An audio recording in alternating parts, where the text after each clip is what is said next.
welcome back to Thursday Night Dodgeball. Today I am joined by Davey Tran from Playback Review, and joining me again is Joey Kramer, because he couldn't get enough of us last time. And we are going to be chatting a little bit about our counterparts on the opposite side of the world here. Australia, they just had their state championships, so yeah, we're going to tune in and take a look at the men's foam final from ADCS. All right, so Davey, do you maybe want to just tell us what's up with this tournament? What is it? Why does it exist? What's this all about? Yeah, so this is a new format that the ADF has done to help them select for the national teams. This is the first year they've done it. Basically, each state submits a couple teams, a couple of their top players in mixed teams to verse each other in a tournament. And based on the results and how well the players do, they'll use that to help them select representatives for the next worlds or whatever. Any insight on the man that was in crutches a second ago? Do we know what happened to him? Yeah, I know him. I don't know how he got injured. It looks like he must have got injured at the tournament. He's on Demons, and has been on the Oz team before as well. So yeah, each state submitted more than one team. For the men's, I can see this is Victoria, closest to us. Ooh. Victoria actually has the biggest dodgeball scene in Australia. And then we've got New South Wales on the far side. So that's where I'm from. Excellent. And I heard it's a spicy match. So we know who we're cheering for, you know? Yep, that's right. We're That's not right. biased. We're unbiased here. Yeah, Demons also a very competent clubs teams. I've seen them once or twice at API. I expect they'll probably be there again in New Zealand. Yep, I'd imagine so. They pretty much have been one of the more dominant teams over the past few years, but I think tides are changing, and they've got a lot more teams that will give them a run for their money, I think. And there's a lot of action right off that rush, and I love a double toss back from one player when you can throw to two different teammates. Awesome. So that was Ricky in the middle on the New South Wales dodgeball side. His throw is probably one of the faster throws on that team.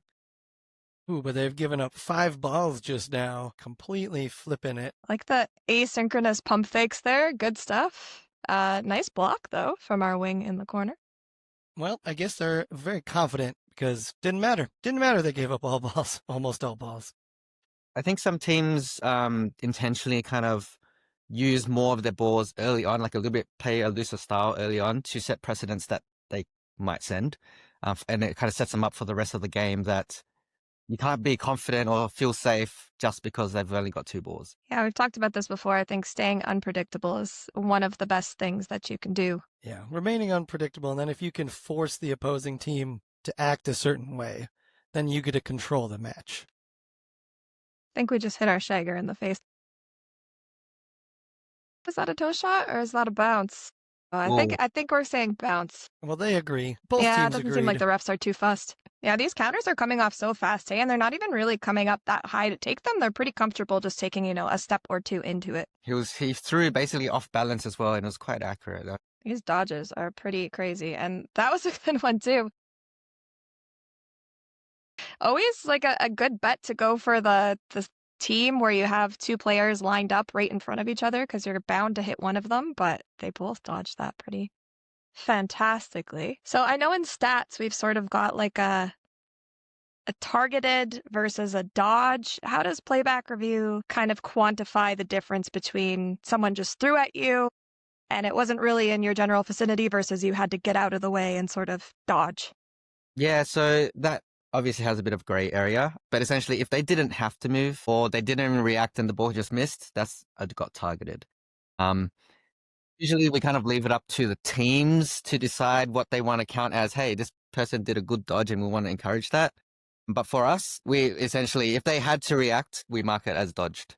That's essentially the same thought process on our end, is that if they didn't have to move, then they didn't have to dodge. So it doesn't count. But then that does get tricky if someone throws a wild ball. Who's targeted at that point, Yep. And then at that point, we kind of guess their intention, I guess.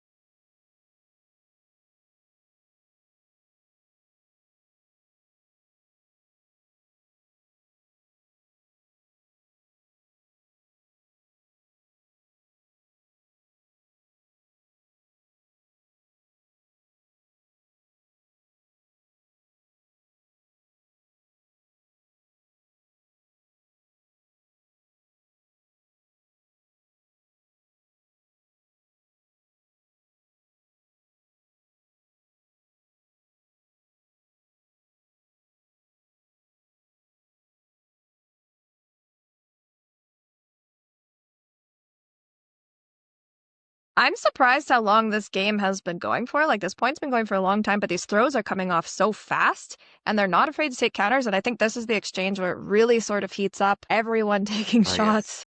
And also, I don't think I've seen any catches either for how long this match or this game. So what he did, Sonny, the guy who just number 11 that just got out, he got hit and his ball bounced up, and he's kind of looked over and thrown before the ball landed.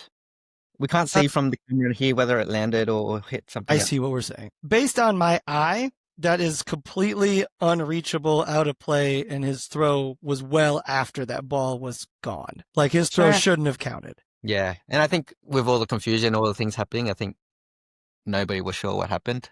So I will say, I have done that in the USA, and I've heard people go, wow, that's such a Canadian move. Typically, at least in Canada, the way we call it is unless it's like way off in another court, like past the net, somewhere where you can't like technically go, or it hits the ceiling or something like that, we would still consider it live until it hits the ground. You just have to be doing the math of it all, right? Because you can be burning your team if you're throwing a ball and you don't realize what they've got left sort of in the reserves. It's interesting because they've got 3 vs 2 here, or 3 vs 1 now. But it really looks like the side of Victoria had a much stronger presence than the 3 on the other side.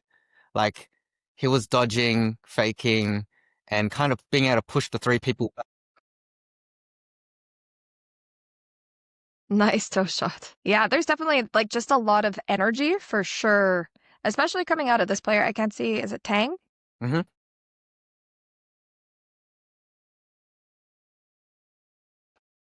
That's a beautiful shot. I think that goes off the block. Yeah.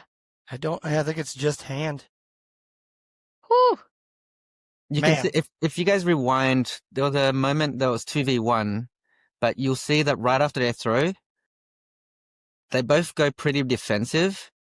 And so he's had like a free shot without the usual like instant punish. And yeah. Well, also not just instantly defensive, they weren't worried that he was going to throw. Yeah, they weren't backing up at all. Exactly. So they weren't on the offensive, but they were also a little too slow to get back into a truly defensive position. I personally live for those like chaotic moments, and that was at the highest level when all the balls are just flying. I don't know if there's any other sport like it. Trade on the opening rush. Yeah. Hit in the air. Definitely taking some damage on the side of New South Wales right away. Ooh, these are all single shot casualties too, I think, right? Like not a single team shot yet. Other than that opening rush, some very long balls. Both teams are definitely confident in throwing from the back line. However, their accuracy hasn't been on point at this point, thus far. Like, there's been a significant amount of misses from both sides. It's almost like they don't want to let up the pressure. They don't want to give the other team like a few seconds to ready up. Yeah, it's worth it to keep them on their toes instead of going and pushing a little harder to get a closer shot. Ooh, and a catch. Okay, we're calling it an out. Oh, so did it die before? Hold on. Let's see here. I think number 30's throw is the one that actually got him. Wait, he's still in. He's not going off, though. So why do you raise your hand? What does that even mean? So, one missed, and he caught the second. But he put his hand up, so that's the confusing thing. Yeah, it just stops the play. That is very misleading. Don't do that. Minus spirit points for you, sir. Yeah, they still had another ball to make a play on the situation too. Well, you know what? Okay, nobody else is as mad as I am, so I think everyone in Australia is fine with what just happened. But that is a personal pet peeve. Do not put your hand up like that unless you're out. That's what that means.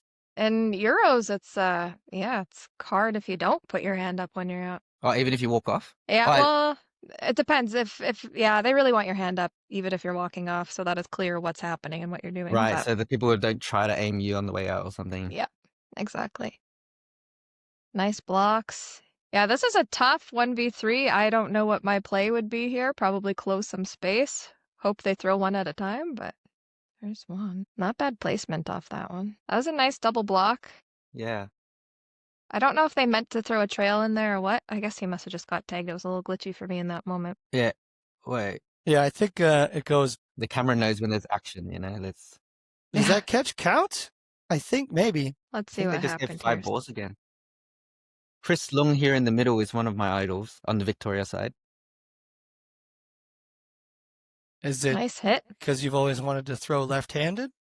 No, he's just got no fear. Well, that's a good reason. Confidence in his play allows him to do whatever he needs to do. Rahul there on the left side on the New South Wales team, on the blue team. He's one of the upcoming players. He's only played for 4 years. This is his first time trying for the national squad. But he's up against your idol right now.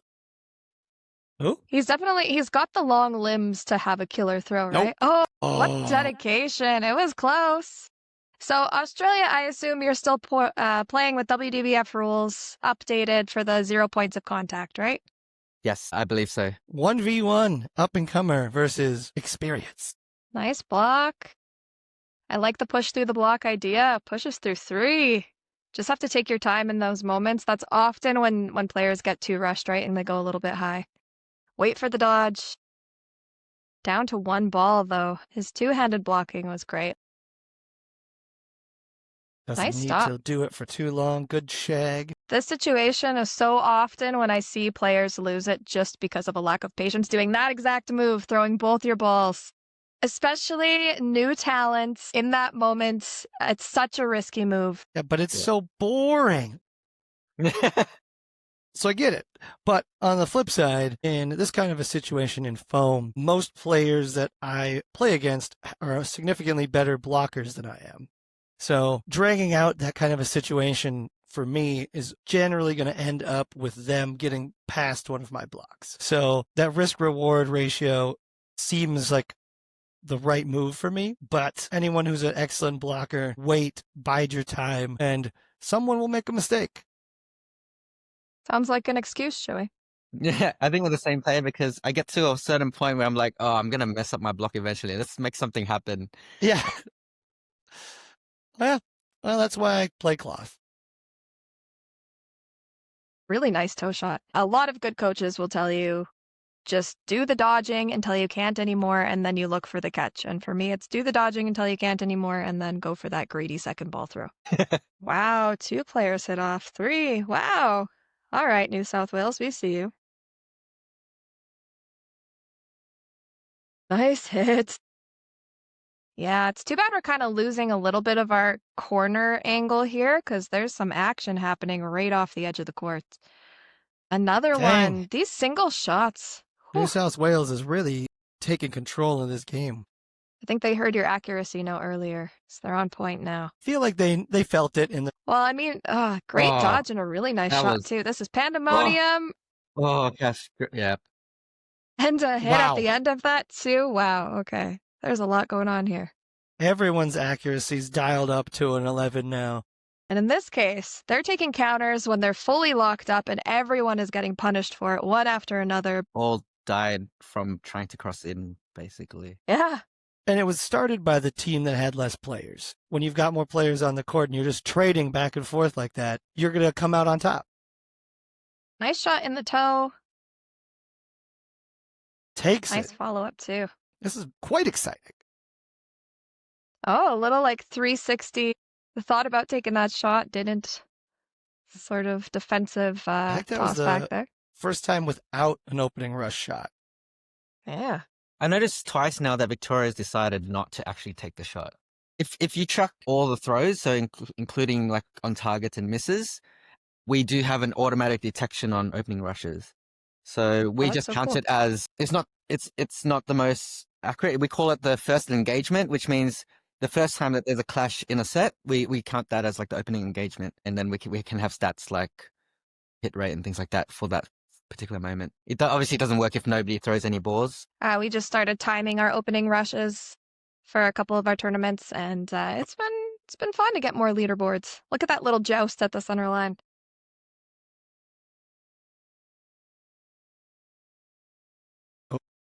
Oh, good accountability. Where did that Just hit him? around the blocking ball. What a match. They're just so fast off this opening rush, too. I'm not sure why they're opting not to take this shot now, but Yeah. I'm curious what goes into that. Maybe it was just too volatile. Nice heads up. Good pop-up catch there. 2 players down. I think that second out was on the protect. I think someone tried to throw a ball to save the pop-up and was immediately countered. Yes, that's exactly what happened.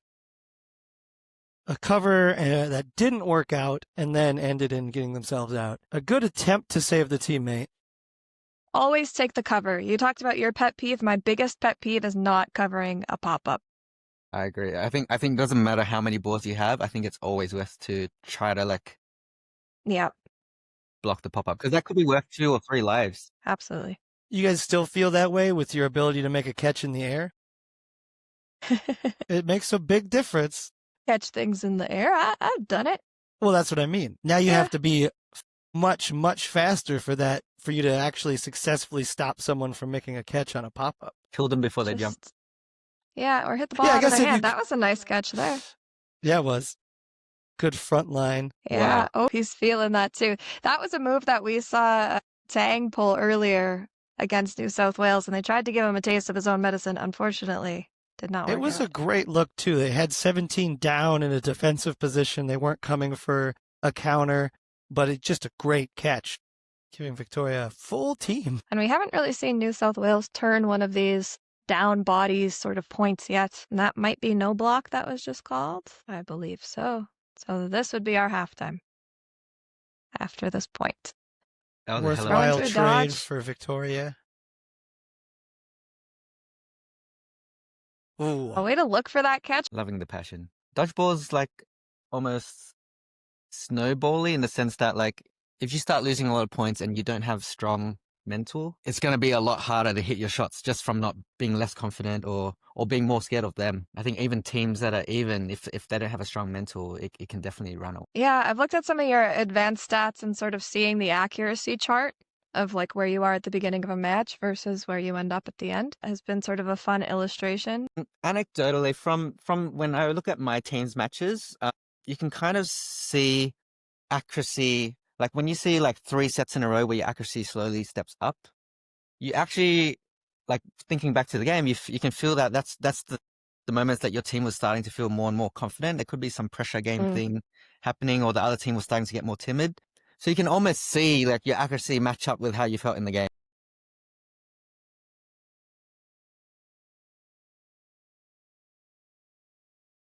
New South Wales loses 2 right off the bats, and Victoria returning back to their opening rush throws seems to be working out for them.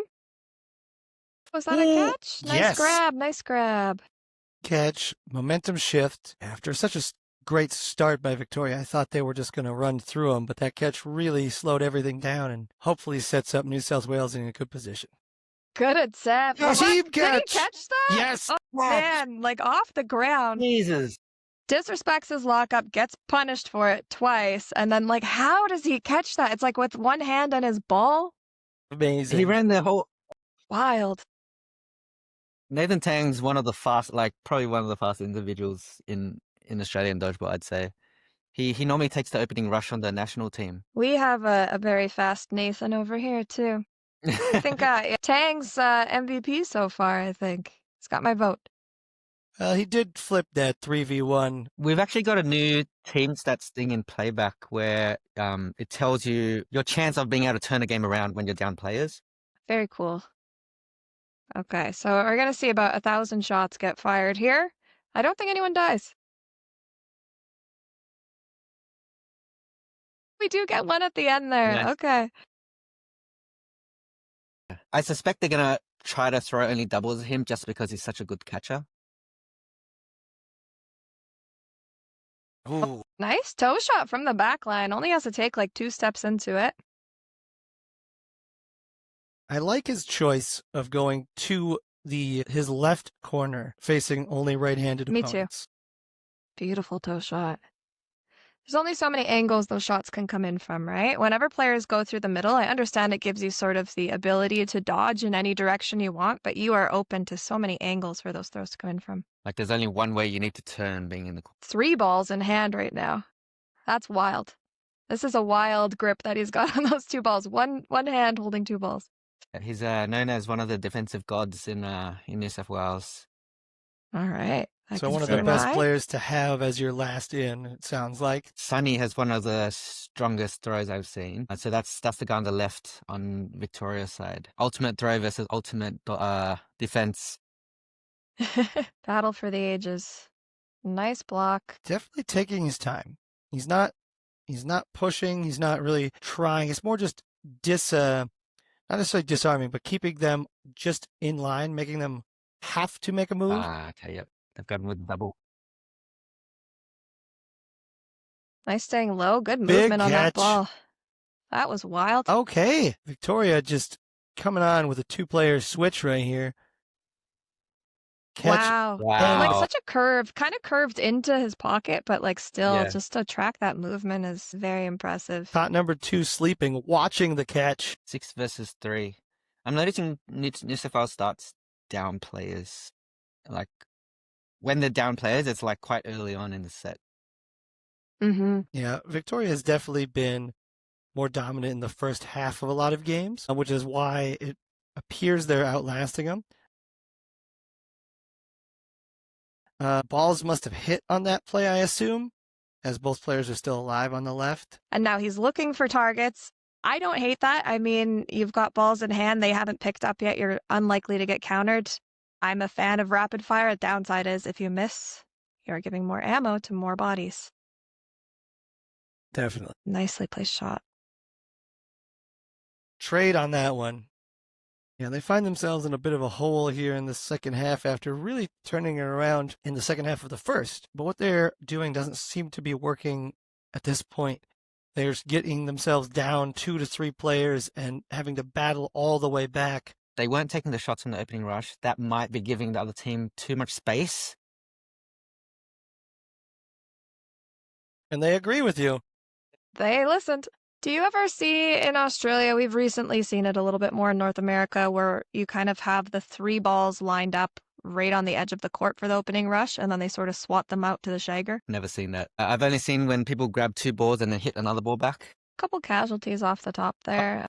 Nice. Sneaky Into a shot 3 for on sure. 2. 2 on 2 now. Yeah, good work clawing their way back there. I do think that New South Wales tends to take a lot of risks when the math is not in their favor. And sometimes it works out, and sometimes it doesn't.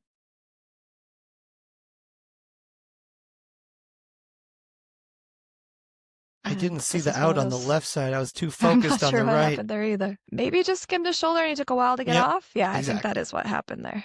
Okay. And I've seen this a lot too, like Vic really intentional about like making sure they're getting their balls in hand off to their teammates on the court while they're tagged off. Like they'll almost take a second and linger on that court to make sure the ball's in hand. Well, if you go back here and go back to that exchange. So I thought 77 was being super risky here coming up and going for this trade, but like he's got the advantage. He just doesn't fully lean into it, which I think is why they both missed. They were both a little too hesitant to go for it, but it's a much better play for 77 than I anticipated. Yeah. I wish it would have worked And he out might be for him. banking off the fact that Victoria probably didn't know his player died. Really at that, nicely did- placed. Had a little bit of a drop. Yeah, look at that. Wow. Hard to block those when you're blocking. Positioning is your hands on top of your ball, right? Like to kind of flex your wrists back 90 degrees to make that block is a little challenging. That shot Okay. was by Tristan Tran. He's a great player. He's also on the UTS Dodgeball club that we started. Mm. And yeah, no, he's been the coach of the team. Okay. So as soon as they took on Davey's plan, they've come back. They've come back strong with the energy. Down 1 here, but they won their previous set. That kind of looked painful. They collided. A shoulder to the head, I think. Got hit on that play nonetheless. So Injury to insult. So I know a lot of players here, especially in mixed, they're a big fan of staggering. So you'll have every second player will take like a step up so that when you're dodging laterally like that, you're not crashing into each other. Like a zigzag formation. that would be a smart move. We'll keep that one in mind.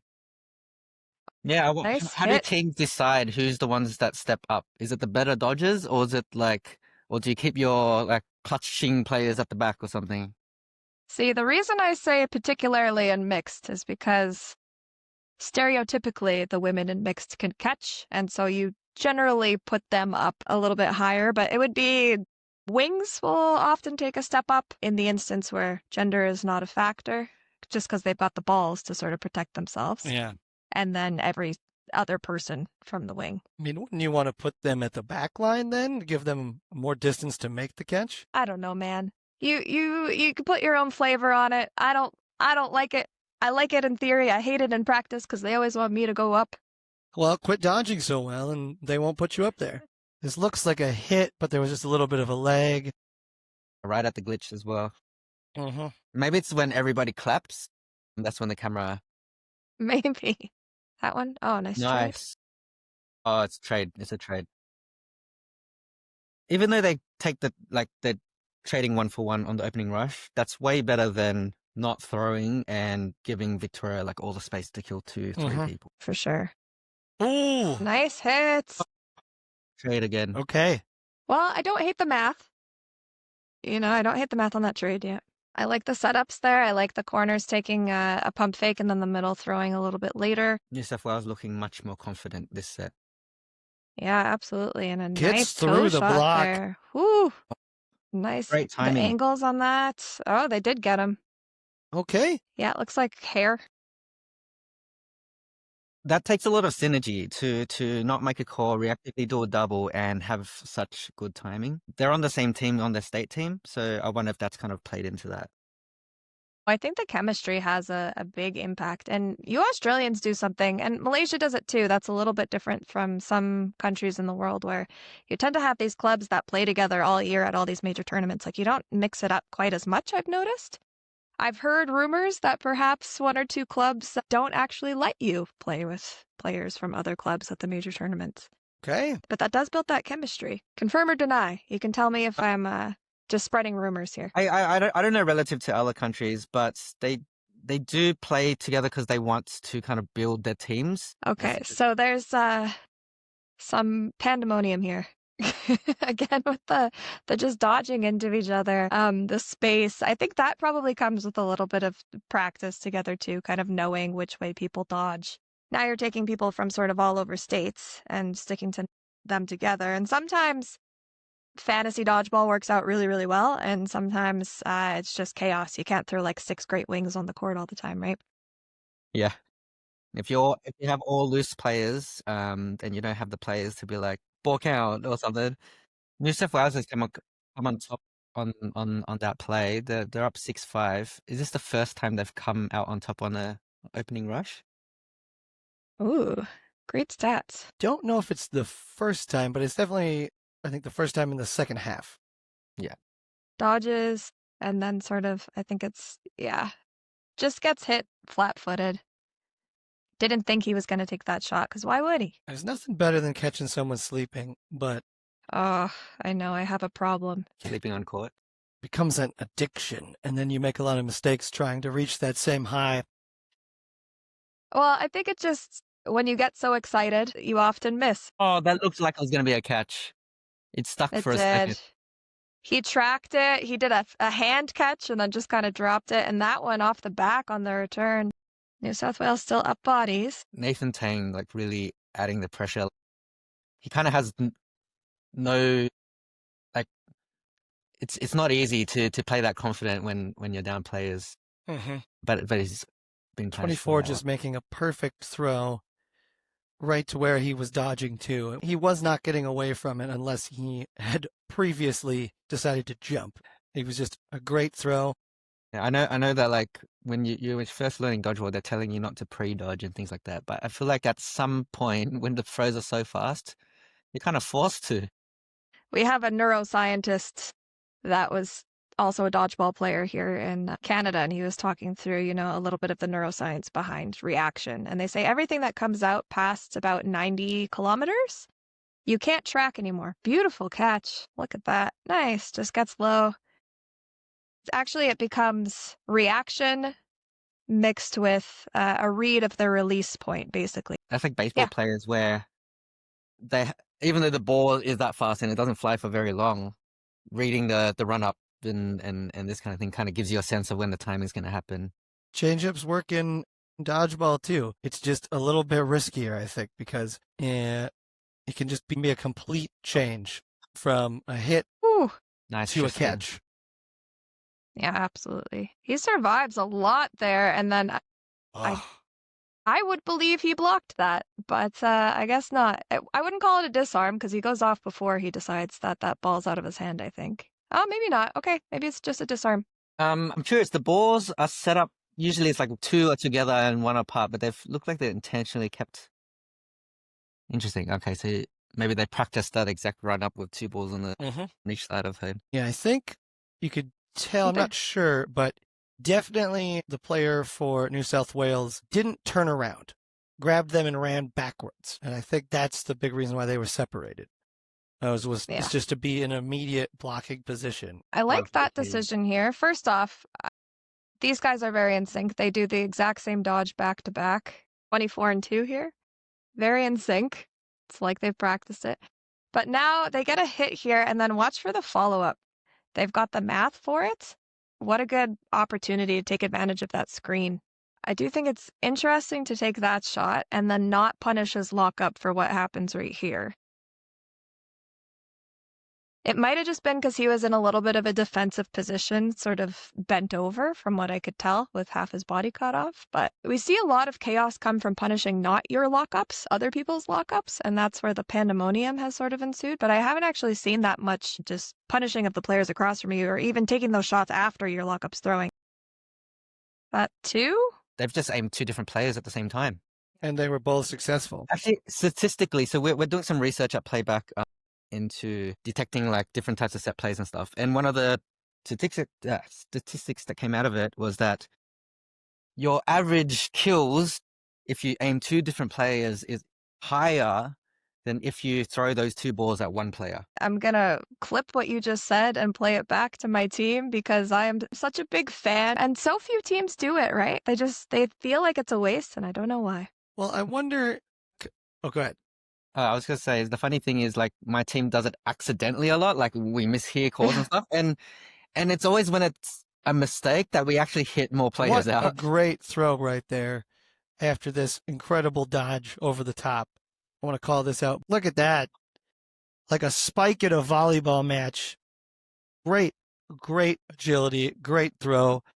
Off balance in the air. 3 shots, stays alive. Whew. So number 77, Tristan, we call him the Gazelle a lot. I think he used to do either long jump or high jump in like competitively. Does not surprise. Nice defensive maneuvers there. And okay. See, that's why I always cringe when players come up with 2 balls in their arms like that, especially in cloth, but in foam too. It just, you have to anticipate, and he just refused to back off.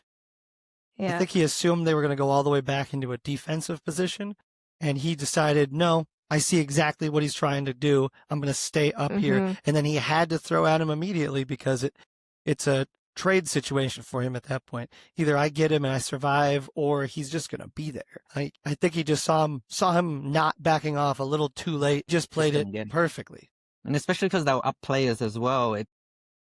Just having confidence that it doesn't matter who he throws at, you're always going to have an open shot.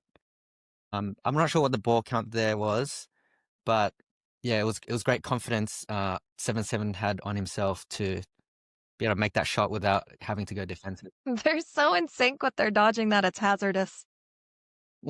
Nice movement. Way to get under that ball. And then just tagged in the foot.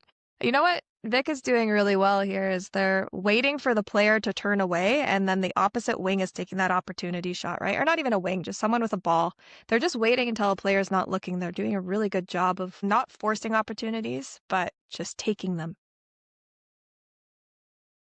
Oh, was I hit the retriever behind him? Yeah. Trying to change my vocabulary to retriever, but it's going to take a while. I will never. Right. Oh, yeah. So do you guys call them shaggers or retrievers, or what's the... Shaggers. I think technically by the WDBF terminology, they are now ball retrievers. This has been just a great match, even with this little bit of a delay, even with the little glitches in the net. Oh, wow! Wow. That's the second pop-up catch. Yeah, he's got such good court awareness. He's always ready for these catches. Yeah, geez, so fast too. Yeah, like that's a fast ball. That's not a like a floaty pop up. That is crazy. I gotta get me a Tang jersey at API this year. Like you can't really predict which way the ball's gonna bounce, right? Or maybe you can. I don't know, but like I think that you looks just like pure can. reaction. Yeah, but it's just a level of difficulty for sure. Mostly reaction time. How many video games do you play? That's the question. Oh wow, just barely skimmed. I mean, I heard a lot of these competitive, like high level players. They play Valorant. I don't know if that Okay. means anything. I'm going to say maybe. Solid stance I'm going to take there. Real hot take. Great shot. Leaving 77 alone. Looks like a 1v5. This retriever behind there is really throwing me off. Yeah, I noticed USA Dodgeball also did not enforce pennies in Canada. It's a huge thing. Shaggers or Oh, retrievers. Nice hit at the end there. Must wear pennies in the back because those jerseys, it's just too hard to know if you're throwing at a player or a ball retriever. I agree. I just don't believe it's written in USA Dodgeball's rules. And even if so, it would be disadvantageous to your team to do it. But Sure. I do think it should be a rule. And it looks like that's the end right there. Honestly, really good fight by New South Wales. They got it together a little bit at the end there. They were starting to hit their stride, but Vic was just so dominant from the very beginning. Just the defensive pressure, the speed, the heads-up awareness, the punishment that went on. They were just so consistently there through the whole tournament. I do like that New South Wales, like, very obviously tried to adapt, and it made a difference, but it looks like it wasn't enough. Yeah, they changed their style, and I think they never showed any hesitation either, right? I think the last two games before halftime, they were playing with a little less energy, but after that halftime switch, they really said, we got to take it up. Whatever happened there, leave it behind. We're moving on. We're going to up the tempo. We're going to get back to how we started this. And then they really battled through and brought it to being a very close match all the way to the last moments. I don't think there was any time at the end of that where they had resigned themselves to defeat. Even when it was that 1v, I think it was 5 to try to close that out. He wasn't giving up. He was just hoping for the best and really staying focused. That's solid mental, like for a team to stay in it, even if like you feel like you're losing or whatever. I think playing while you're ahead is easy for anybody. It's being able to play while you're behind or be able to come back from that. That's kind of what makes the difference. Before we get out of here, I wanted to go back to your analysis of these two ball plays. One of the things that you'll probably notice, and I'm curious, is just that I bet no individual player's accuracy goes up or down. So that'll probably be the big determining factor, is if you're throwing with someone who has the same level of accuracy or a higher level of accuracy than you do, how much of a difference that'll make. Because there's just so many pieces that need to be in sync. You need to be well timed together. You often need to throw from a different angle, because if you're throwing at the same target, it's usually a corner, right? So your trajectory is different other than this person right here, instead of throwing at any of the opponents directly in front of you. So that's an interesting thing, and I am very much looking forward to seeing the numbers on that. Yeah, so one of the, like, we call him an intern, but he's basically just helping us out, and he's trying to use AI to be able to. So when we track just like throws, the AI will kind of detect, is it a punish, is it a set throw, and that's that'll kind of add a layer of insight where like this person is like very accurate doing punishes, but all of his op shots are like 10%, hit rates, and that's a really easy way to be like, okay, no more op shots for you, but somebody else might be taking really good op shots and it might be even stronger than his set throws. So being able to get that without actually having to take even longer to track would be great. Yeah, I understand. I think AI is the devil and it's going to destroy all of us, but I totally understand your decision to lean in and try to use it to our advantage while you can. Mm-hmm. Yeah. No, I agree with you, Joey, but for now we're talking sports here. We're not talking about dystopian futures. Anything that you guys want to shout out and plug? I'm actually not like from a stats background or anything, but I am a nerd and I like building things. So I built Playback, Playback Review, which is a tool for teams to be able to like review the games with comments on specific moments, be able to create highlights and things like that, but also be able to track stats. Playback for Review is free for anybody who wants to track their own stats or kind of just review a game with their team. And I hope that that's just way better than ever using Excel ever again. So if you want, check that out. Create an account, you should be able to invite all your teammates. And then if you want some more advanced features like being able to track stats for both teams and things like that, but yeah, then support us. So I'm a part of the Los Angeles Stats crew, powered by Playback Review, which we love the tool, and I'm so glad that you made it. Thank you very much. It's incredibly helpful, and it's only gotten better and will continue to get better. And it's just been fascinating to just see it. It's essentially like what you know and what the numbers show are often very, very similar, but you just need proof, right? And I find that to be one of the most fascinating things. This player seems to be really hitting. Are they? And are they hitting at a good enough rate for it to matter, right? Should we give them more throws? Or is it just that they are throwing more balls and getting more hits? And that breakdown is something that everyone wants for their team, because then it's a lot easier to talk to your teammates about strategic decisions when you have the numbers to back it up. You know, it's hard to come to somebody and be like, you're not hitting anybody and we need to take you off the court. But if you just like hold up a spreadsheet and be like, look at this, it's a little easier and softer to have that discussion. And I think most players really want to improve, and being able to actually see their improvement or track their improvement throughout the course of a season or even just a tournament is an incredibly useful tool. And the way that you guys are doing it is much, much appreciated. I'm curious what you think the most important stat, maybe like 1 to 3 stats that players should look at if they want to improve their game is. I know I often talk to players and maybe they don't see the value of being on court if they're not someone that hits, and maybe they're not even clutch catchers, but there's this like sort of ethereal, almost unquantifiable thing about some players where just their presence on the court seems to be enough to rally troops, right? It's the decision making, it's the play calling. So for me, I tend to look at sets 1 while on the court is kind of my benchmark, golden stat, but I'm curious what you guys think. I completely agree. I think so. The set win rate is kind of the all-encompassing thing, right? It doesn't matter how it happens. If your team is more likely to win a set when you're on court, then you're doing something right.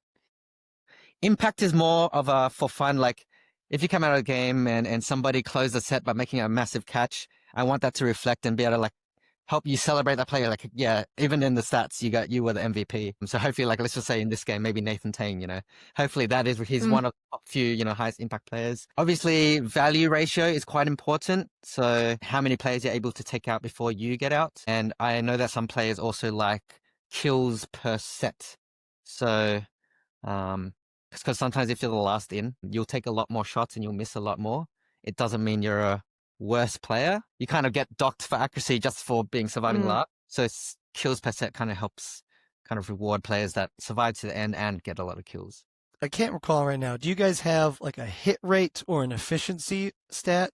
My brain is just a little bit of mush. Instead of an accuracy, but like an actual hit rate stat. Is that a part of Playback Review? Okay. Yes. So we have a hit rate. So yeah, for every throw, how many kills do you get? Exactly. But also we have in the leaderboards, we don't have it in the game review thing, but we have a penetration rate, which is of the throws that are on target, how many get kills. And this means like sometimes your throw might be, more curvy, more tricky to read, so that the ones that are on target are going to kill players most of the time. So I think hit rate is one of the more important stats. Accuracy is obviously very important, but accuracy means on target, not necessarily an out. So your actual hit rate is an incredibly important stat to look out for. If you're throwing 6 balls, but you're getting 4 outs, like that's pretty amazing. You may not be the most priority thrower on your team, but your hit rate is outstanding. And so that's the thing to look for. And then I also think your defense is pretty incredible. How many balls you're able to survive. Now, once again, that can also be dramatically skewed if you're the last person in and everyone's throwing balls at you, and some of them aren't even trying to hit you. So that defense combined with set win rate. So if you're winning a high amount of sets, but your defense is outstanding, that's because you're surviving, right? Whereas if you're losing most of your sets or a high amount of sets and have an incredible defense, it's not really helping your team as much. I think comparing those two together really can help judge how great of a player is. So you're giving all of your teammates more shots to throw, basically. Exactly. Any other parting words before I let you guys go for the evening/morning? Give Playback Review a try. Yeah, it's free. So there is some premium parts, but you should be able to get whatever you can already get from Excel with Playback. Yeah, we don't like Excel. Yeah. Parting words. Keep playing dodgeball. It's so much fun. And keep watching, because whether you know it or not, watching these kinds of videos and watching other tournaments and other matches really helps just grow the profile of the sport. And so watching it matters, and it will help you as a player. Watching as much dodgeball as you can and analyzing the situations really does change how you think about the game. And without that, I don't think you're going to get a whole lot better, or you won't get as good as fast. Yeah, well said. No, I can appreciate that. Not enough players watch tape. I know it's cringe watching yourself for the first few times. It's cringe for me to listen to these episodes. I totally understand. But you learn and you improve and you get better, right? So thank you so much for joining me and making time on opposite ends of the planet to get together and talk about dodgeball. It's a real showcase of love here, and I'm feeling it. If you're tuning in and you enjoyed this and you want to see more of these players, API is coming up in New Zealand at the end of October, and you can catch that streamed on the WDBF's channels. So check that out. That's going to be awesome, and I think it's going to be absolutely free as well. So check out more dodgeball, root for your MVPs. Either of you going to be at API this year? I won't be, but we might be trying to do some live stats for the gold matches. Keep an eye out. Okay, cool. Well, we'll be super excited to see that. And until then, yeah, keep it tuned to the WDBF. We'll see you next time.